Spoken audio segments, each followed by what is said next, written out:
We're back at TRIFI, and this time around, we're going to talk about the 72-hour film challenge. Now, if you're not familiar with what the 72-hour film challenge is, this is a chance for you, if you are a filmmaker or a wannabe filmmaker, to make a movie.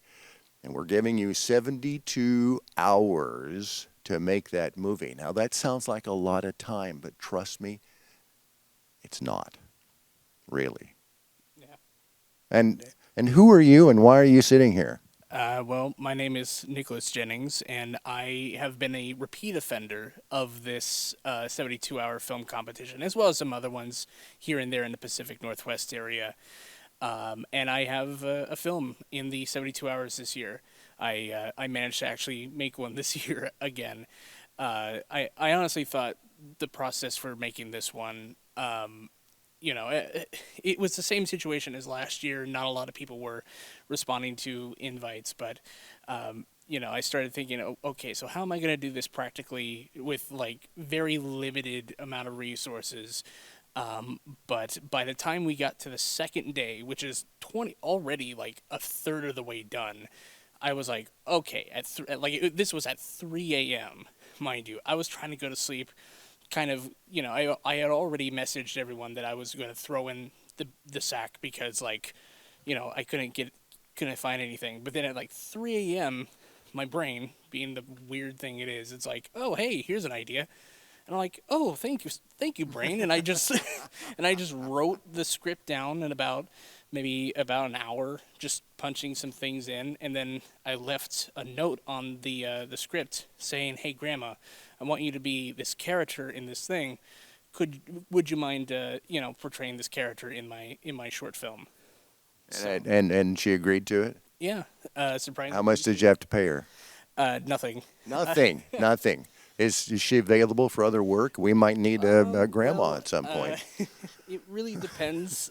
She's currently going through cancer Oh, well, treatment that's, right now. yeah, all right. Well, Not if to we be a need bummer, if but- we need a cancer patient, I guess we Yeah. have one there. It's a 72-hour film challenge, and again, this is the opportunity for you. And you have to start from scratch too. Yeah, and you have 3 days to basically put this together.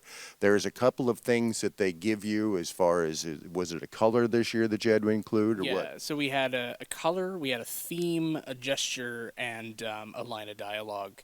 And all those elements have to be woven into the narrative of your short. The judges do grade off of that aspect. If you're missing one of those, then chances are your script is not exactly there. But that's just my personal opinion.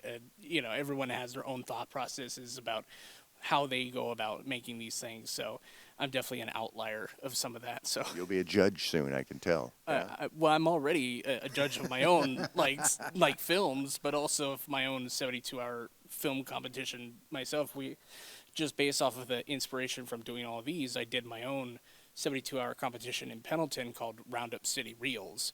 And while we didn't have the best attendance the first time around, not every thing starts off with a bang, and we hope to grow it next year with more people hopefully joining in the fun. Again, as a filmmaker, doing these things off the side, it really presents a really fun challenge, and a lot of it relies off of Murphy's Law. Anything that can happen will happen, and it's about being able to switch positions and being able to adapt on the fly. Sure. And that's always the fun of it. You're always flying by the seat of your pants and just in it for the entire ride. See how it goes. All right. Well, congratulations and good luck with it. All right. Yeah, thank you. All right. And check out 72-Hour Film Challenge. It's always a lot of fun. We'll be back.